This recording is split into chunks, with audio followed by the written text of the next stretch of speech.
இருக்கிறார். இப்ப நம்ம இதுல இருந்து தெரிஞ்சுக்க வேண்டியது என்ன, அவரு தான் கடவுள். பகவத்கீதையில் பகவானே சொல்ல, நான் தான் விநாயகர், நான் தான் விநாயகர்னு சொல்ல, நான் தான் முருகன், நான் தான் ஸ்கந்தன், நான் தான் சிவன், நான் தான் சக்தி, இந்த மாதிரி எல்லாம் நானா மலையா இருக்கேன், நானா சூரியனா இருக்கேன், நான் தான் சந்திரனா இருக்கேன் அப்படின்னு எல்லாத்தையும் சொல்லியிருக்கிறார். அப்ப அவரு கடவுளே சொல்லக்குள்ள நாம அதை நம்ம பகவத்கீதை முழுமையா படிக்கல. பகவத்கீதையில நிறைய விஷயங்கள் சொல்லப்பட்டிருக்கிறது. அதுல தலையாய இது கிருஷ்ணர் தான் முழுமுத கடவுள். இப்ப இதை இப்ப நிறைய பேர் கேட்டீங்கன்னா இதுல ஒரு சந்தேகம், கடவுள் யாருங்கிறதுலே நமக்கு ஒரு பெரிய சந்தேகம் இருக்கு எல்லாருக்கும், இல்லையா? பாருங்க, இங்க போர்டுல எழுதி வச்சிருக்காங்க, ஹரே கிருஷ்ணா ஹரே கிருஷ்ணா கிருஷ்ணா கிருஷ்ணா ஹரே ஹரே, ஹரே ராம் ராம் ராம் ஹரே ஹரே. பகவான நாம அந்த கடவுளை எப்படி அடையிறது? கடவுளுக்கும் நமக்கும் ஒரு உறவு இருக்கு. நாம் கும்பிடுறோம் அவரை. எல்லா நம்முடைய தேவைகள் எல்லாத்தையும் கொடுக்கப்பாரு யாரு? கடவுள். அதனாலதான் அவருடைய நாமத்தை சொல்றோம். நம்மளுடைய உடனடி தேவை இந்த பகுதிக உலகத்துல பொருளாதார உதவி, அந்திம தேவை என்பது நாம முக்தி அடையணும். இந்த ஆத்மா எங்க இருந்து வந்ததோ பகவான்கிட்ட திரும்ப பகவானுக்கு போகணும். இப்ப அந்த சேவையை நாம எப்படி எப்படி அதை நம்ம அடைய முடியும் அப்படின்னா இந்த மகாமந்திரம், இந்த நாமத்துக்கு பேரு மகாமந்திரம். ஹரே கிருஷ்ணா ஹரே கிருஷ்ணா கிருஷ்ணா கிருஷ்ணா ஹரே ஹரே, ஹரே ராம ராம ராம ஹரே ஹரே. இது பகவானுடைய நாமம். கிருஷ்ணாங்கிறது நாமம், ராமாங்கிறது பகவானுடைய நாமம், ஹரேங்கிறது அவருடைய சக்தியை குறிக்கிறது. இந்த மூன்று பேரு தான் திரும்ப திரும்ப வருது, 16 முறை வருது.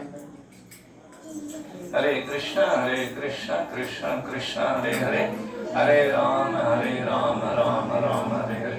இந்த கலியுகத்துல பகவான அடைவதற்கு மிக எளிமையான வழி பாருங்க. 2 அடி 4 ஃபுல்லா எழுதணும்னா 2 அடின்னு வச்சுக்கலாம். 2 அடியே இருந்தாலும் நமக்கு அது எதை கொடுக்குது? ரொம்ப உயர்ந்த பட்ச நன்மையை கொடுக்குது. அதனுடைய அர்த்தம் என்னன்னா, நாம பகவானே உங்களுடைய சேவையில என்னை ஈடுபடுத்துங்க. சக்தியை குறிக்கும். இந்த ஹரேங்கிறது அவருடைய சக்தியை குறிக்கும். அவருடைய சக்தி அந்த ஸ்ரீமதி ராதாராணி அவருடைய மனை. பொதுவா நம்ம பாத்தீங்கன்னா பகவான அவருடைய சக்தியின் மூலமா அணுகுவது. இப்ப நம்ம கூட பாத்தீங்கன்னா வீட்டுல குழந்தைங்க ஏதாவது டைரக்ட் சாப்பாடு கேட்க மாட்டாங்க, அம்மாட்ட கேட்டு அவங்க மூலியமா தான் கேட்பாங்க, இல்லைங்களா? அந்த அந்த தத்துவம் அப்படியே அங்க இருந்தே இருக்கு. ஸ்ட்ரெயிட்டாவே அப்ப குழந்தை போயிட்டு அப்பாட்டு கேட்டதுன்னா சில நேரத்தை கொடுப்பாங்க, சில நேரத்தை கொடுக்க மாட்டாங்க. ஆனா அம்மா ரெக்கமெண்ட் பண்ணக்குள்ள, சிபாரிசு பண்ணக்குள்ள அது கண்டிப்பா அது நிறைவேறும், கொடுக்கப்படும். அதே மாதிரி இந்த பகவானுடைய அந்த சக்தி ஹராங்கிறது பகவான் மூலியமா நமக்கு இந்த பக்தியை நமக்கு கொடுக்குது. இந்த பக்திங்கிறது ரொம்ப மிக முக்கியம் நம்ம வாழ்க்கையில. இந்த பக்தி பண்ணக்குள்ள நாம பகவானை போய் சேர முடியும். அது சிம்பிளான இந்த மகாமந்திரத்தை சொல்வதன் மூலமாக பகவானுடைய பக்தியை நம்மால் அடைய முடியும்.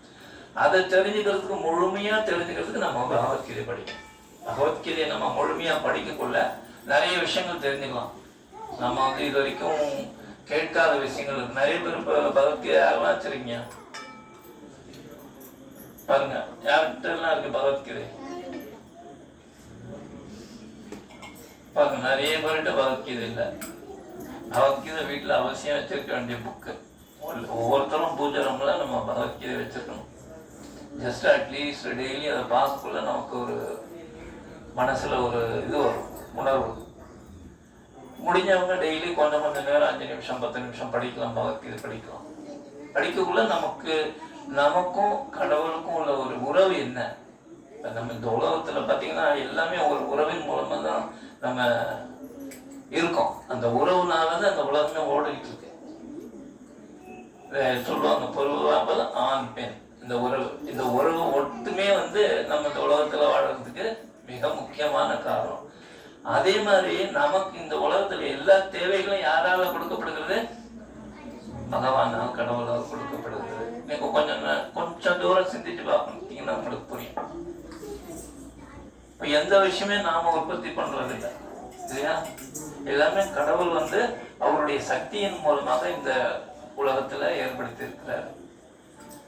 ஆனாலும் நம்ம என்ன பண்றோம், இது நம்மது, இது என்னது, இது அவருது, இது இவருது, இது இவர் தான் கொண்டு வந்தாரு, இது இவரு தான் கொண்டு வந்தாரு அப்படின்னு சொல்றோம். பட் ஆனா எல்லாமே வந்து கடவுளுடைய சக்தி. ஈசாவாஸ்யம் இதம் சர்வம் அப்படின்னு இந்த ஈசோ உபனிஷத்துல சொல்றது. அதே மாதிரி கடவுள் பகவானே சொல்றாரு, மயாதேன பிரகிருதி சூயதேச சராசரம். அது இந்த இயற்கை, ஜட இயற்கை, அசைகின்ற அசையாத எல்லா வஸ்துக்களும் என்னோட கட்டுப்பாட்டுல இருக்கு.